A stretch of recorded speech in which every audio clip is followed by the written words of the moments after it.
Sometimes a wrong decision only lasts a few minutes, but its consequences can follow us for a lifetime. I'm Angela, and this is the story of how I single-handedly destroyed my marriage just because of one moment of weakness with the wrong man. I'm married now, and my life was going great until I cheated on my husband and broke my family. You're probably wondering why I'm telling you all this, and you might not understand. So, I'll start from the beginning.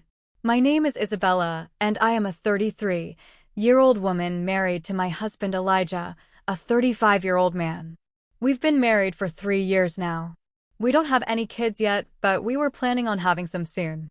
I want to tell you my story. I'm not a writer, so pardon me if there are any mistakes, but I'll make sure you understand what I'm sharing. This is my story, and I hope that by putting it out there, I'll not only find some respite, but also that someone might learn 1 or 2 things from it and not make the same mistake I did. Let me start from the beginning of my married life. I met my husband when I was 21 years old in college. 9 years later, and I still remember that day like it was yesterday. I stepped into the busy college library. The air always smelled like old books, and everyone was deeply engrossed in their studies. I was on a mission to find a philosophy book for an assignment.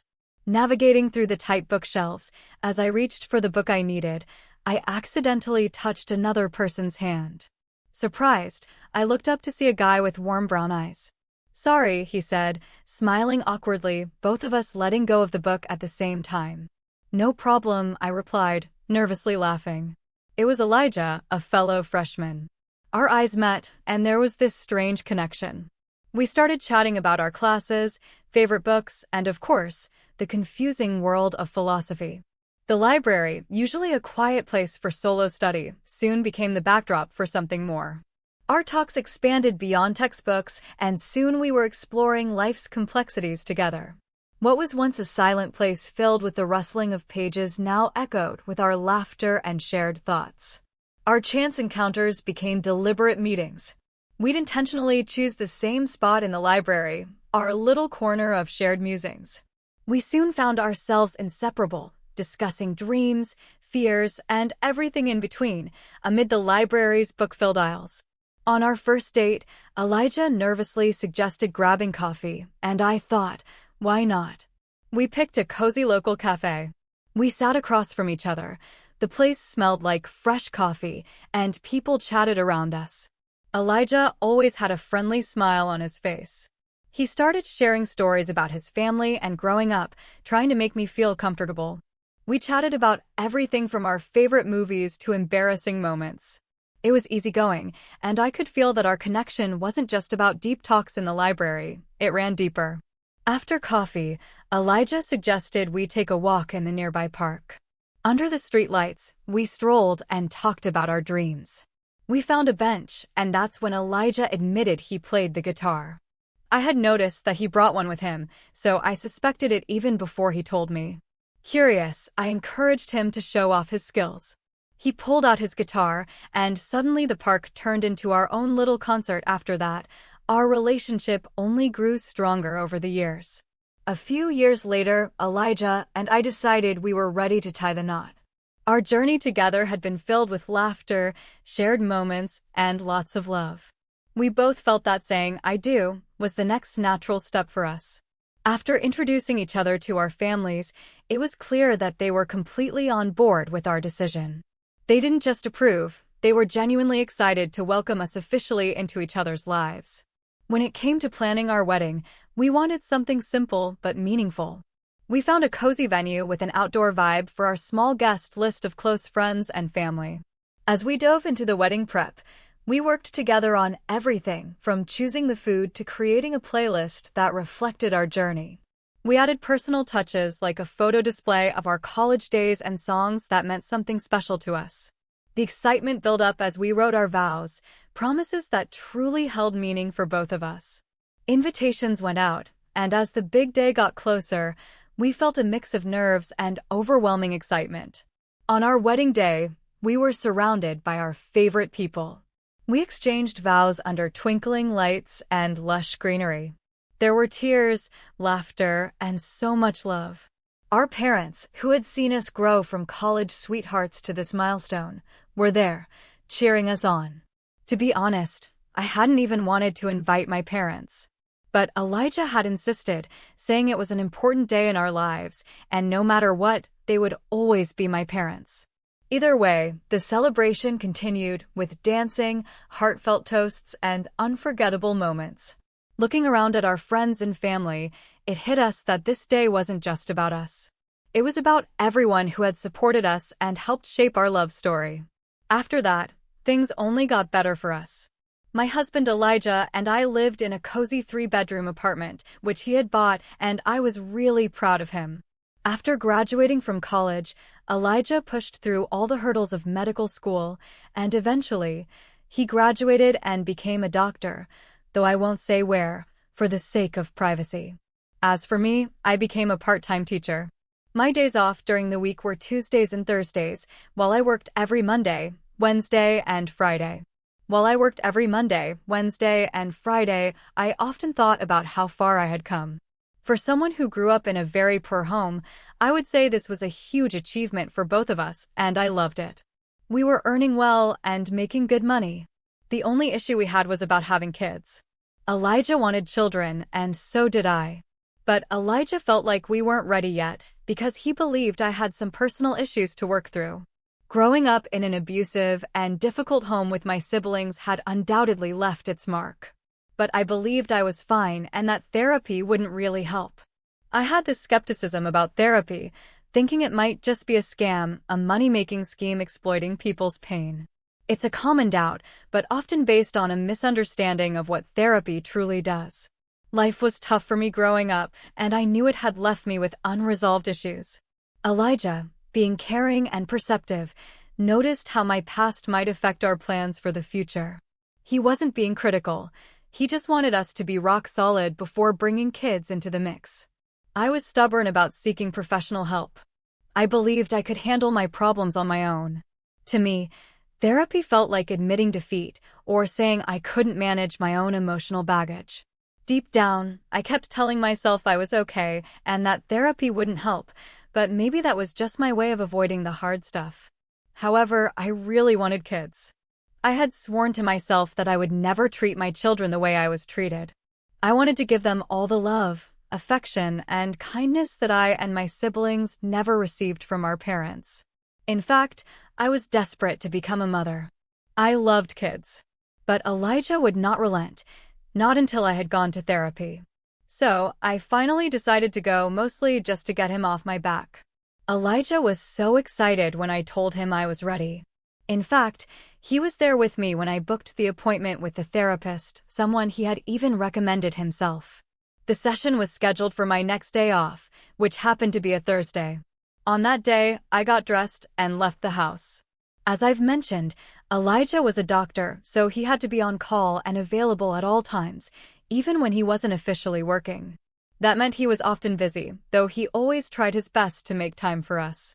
As I stepped outside to get to my car, something, or rather someone, caught my attention unexpectedly. Our new neighbor, a young guy probably in his early 20s, caught my eye. He had a friendly, approachable vibe, and a genuine smile lit up his face. It was a refreshing sight. What really surprised me was his welcoming wave, and, to my surprise, a playful wink accompanied it. I couldn't help but smile back, waving in return. It was a small yet sweet moment, a brief interruption from the thoughts swirling in my head as I left for therapy. That friendly exchange lifted my mood a little. I couldn't help but feel a bit lighter. My neighbor was very handsome, and I couldn't help but wonder if he was single. Or, what if I was married to him and not Elijah? Stupid, I know, but back then, in my mind, it was just harmless fantasizing, or so I thought.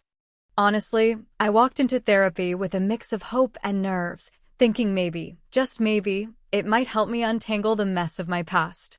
But the whole thing turned out to be a complete letdown.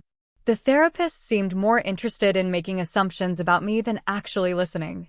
Every time I tried to share something, they'd interrupt or jump to conclusions, like they already had my entire life story figured out before I could even say a word. It felt like they had a script in their head, and we were just going through the motions. As the frustration built up, I couldn't take it anymore. My hope for a helpful therapy session turned into anger, and I let out a few curse words, expressing just how fed up I was. Storming out of that office, I felt a mix of anger and disappointment. Leaving therapy, I started to wonder if it was even worth it. This experience made me question whether seeking help was the right move at all. It was a tough moment, realizing that not every therapist is a good fit. I knew I needed someone who would really listen, someone who respected my perspective. And that therapist was not it. I decided to talk to Elijah about my therapy experience. I had already made up my mind that I couldn't continue with it. However, when I got home and shared my feelings, Elijah's reaction caught me off guard. He refused to believe my frustration, twisting my words and making it seem like I was overreacting. According to him, storming out was unnecessary, and he suggested I should control my temper and give the therapist another chance. Frustrated and angry, I chose to keep quiet, knowing that arguing with Elijah wouldn't lead anywhere positive. It felt like he wanted me to explode, just so he could say he was right and reinforce his belief that I had anger issues. Internally fuming, I restrained myself from saying more. Despite my reservations, I reluctantly agreed to another therapy session just to appease Elijah. Unfortunately, the second round turned out to be even worse. The therapist continued making assumptions and insisted I had unresolved anger issues, making me feel even more horrible. Unable to contain my frustration, I cursed at them and stormed out once again.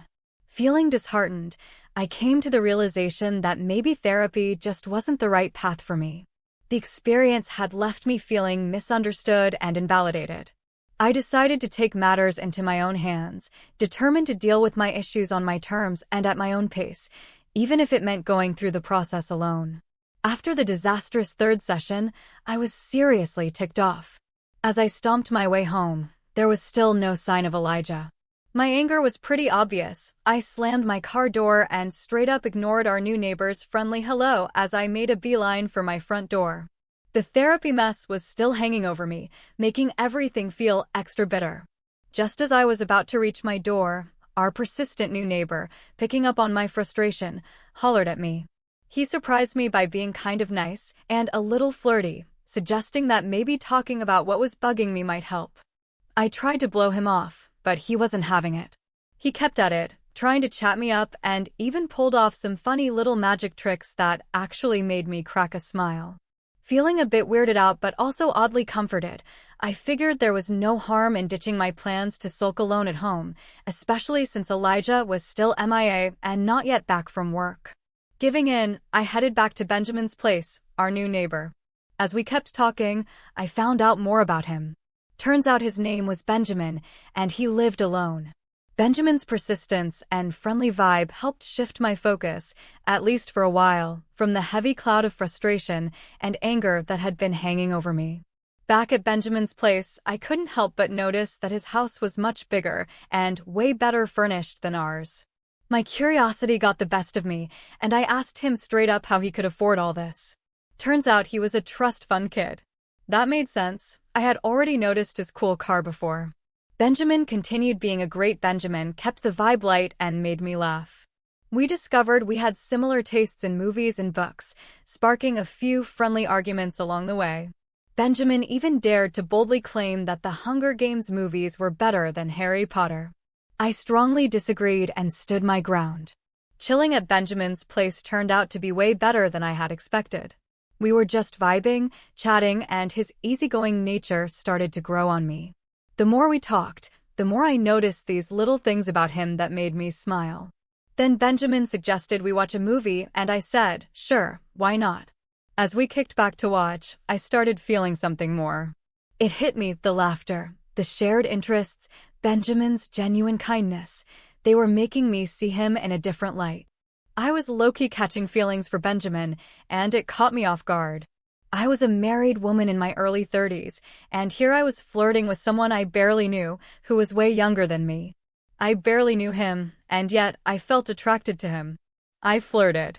Maybe it was the temporary resentment and anger I was feeling toward both Elijah and the therapist, but I desperately wanted to punish Elijah somehow. It didn't take long. Just a few minutes into the movie, and Benjamin and I were all over each other. We both knew from the moment he invited me in, and I accepted, that we were heading toward crossing lines we shouldn't have. Benjamin and I got intimate. I cheated on Elijah. By the time we were done, a few hours had passed, but Elijah still wasn't home. I was horrified at what I had done and quickly left Benjamin's house and went back home. Over the next few days, I went through every emotional stage a cheater goes through. I first contemplated telling Elijah, but quickly ruled it out. I knew he would never forgive me. I also lied to him about continuing therapy, even though I had stormed out. I felt overwhelming guilt. I judged myself repeatedly in my mind, and I ignored Benjamin, no matter how many times he tried to reach out to me. However, not long after, I decided I would continue the affair. I was going to make sure Elijah never found out by using therapy as an excuse. Instead of going to that judgmental, assumptive therapist, I decided I would just lie to Elijah about where I was going and spend that time with Benjamin. My plan felt foolproof, or so I thought. I soon approached Benjamin and told him exactly what I wanted, to continue the affair. I told him I felt lonely, that Elijah barely had any time for me, and I downplayed Elijah to make Benjamin feel justified. He agreed, of course. And soon, we were deep in a secret affair. Whenever Elijah thought I was heading to therapy on my off days, I was actually going to Benjamin's. I would wait for Elijah to leave for the hospital, then head to Benjamin's and spend the day with him. I started feeling and acting happier. Benjamin had a way of uplifting anyone's mood, no matter how sad or angry you were. Elijah noticed the change in my mood and assumed it was thanks to therapy. He teased me about the day I stormed home saying I'd never go back, and now look at me, transformed. He'd joke, "See? Aren't you glad I pushed you to keep going?" I would just smirk to myself and agree outwardly. That routine continued for a long time. Elijah thought I was going to therapy, but I was at Benjamin's. Then came the fateful day when my secret was finally exposed. Everything went as usual. I waited for Elijah to leave the house and head to the hospital. I kissed him goodbye and watched his car drive away. Then I got dressed and headed straight to Benjamin's. We spent the day together. We were intimate, had breakfast and lunch, and watched a bunch of movies. It felt like just another secret day. Elijah had mentioned earlier that week that he had ordered something online and expected it to be delivered that day. So I decided to swing by the house quickly and check if it had arrived, since I hadn't really been keeping an eye out. But before I even got to the house, I saw Elijah standing on our front porch, staring directly at me. I knew immediately. He had seen me coming out of Benjamin's house. Trying to stay calm, I walked up to him and lied, said Benjamin had bought IKEA furniture and needed help assembling it. But it was clear Elijah didn't believe a word. He just shook his head and walked back inside. I kept trying to defend myself, but it was useless. I had been caught. Elijah laid into me. He was so angry, he couldn't even form his sentences properly. He was stuttering, asking why I hadn't been going to therapy. I was shocked. I asked him how he had known, and he told me a few days earlier, he had called the therapist to thank him for my improvement. The therapist, surprised, told him that I had never returned after the 2 sessions where I stormed out. Elijah said he had wanted to confront me earlier, but he was also curious. If I wasn't going to therapy, then where was I going? So he waited a few days to observe, and now my secret was out. Elijah was heartbroken. He asked what I had seen in the new neighbor. I tried to beg him, but he refused to listen. He told me he could never get over the betrayal and that we were done. He wanted me out of his house before he got back and said he would make sure everyone knew what I had done. No amount of begging changed his mind.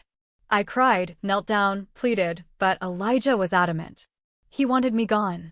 He wanted a divorce. He then left, presumably to go to work. I was devastated. I had ruined my marriage with my own hands. I cried for hours before finally realizing I had no choice but to pack up and leave. Deep down, I still hoped Elijah would forgive me and let me back. I didn't want a divorce. I loved my husband. But I was the one at fault. I went over to Benjamin's and told him what had happened. He said he'd wondered where I went, since I told him I'd only be gone a few minutes to check for a package. He also said he noticed Elijah's car in the driveway and assumed I was just waiting for him to leave before coming back. I honestly thought maybe Benjamin would take me in, now that I had been kicked out. But he vehemently refused. I was stunned. I thought he liked me. But Benjamin revealed I was just a means to an end, and he never liked me. He even laughed in my face and said he could never stay with a dishonest woman, then kicked me out of his house. My heart had been broken twice in one day. And worst of all, I had destroyed my marriage for someone who saw me as nothing. Soon after, my phone started buzzing nonstop. Everyone was calling. Elijah's parents called, and when I didn't answer, they sent me insulting texts, telling me I should be ashamed of myself. Even my parents called, though I refused to pick up.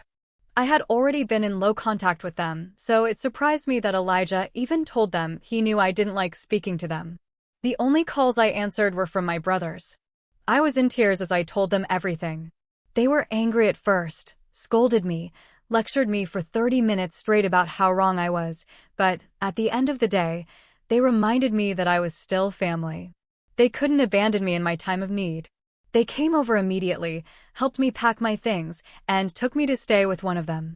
I'm currently living at my brother's house. And all I can say to you is, I regret everything. Elijah is still not speaking to me. The only message I've received from him is that he will be bringing over divorce papers for me to sign. I've lost everything. I feel so angry at that therapist. I'm in the process of lawyering up, and I've decided to ask my lawyer if I can sue the therapist for violating patient confidentiality by revealing to my husband that I never showed up again, though my brothers think the therapist wasn't at fault. Well, that's the story of how I ruined my marriage, all for a fling. Thank you for listening. I just hope no one out there makes the same mistakes I did. Now, I'm living at my brother's house, a place with no love and no forgiveness. Steve no longer wants to see me. Derek vanished as if I never existed. My parents, the very people who once forced me to be strong at all costs, only call to blame and scold me. I traded everything for a reckless moment, and now I have nothing left but regret and loneliness.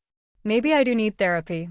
Not to have a child, but to learn how to forgive myself and keep living, even in the emptiness I created.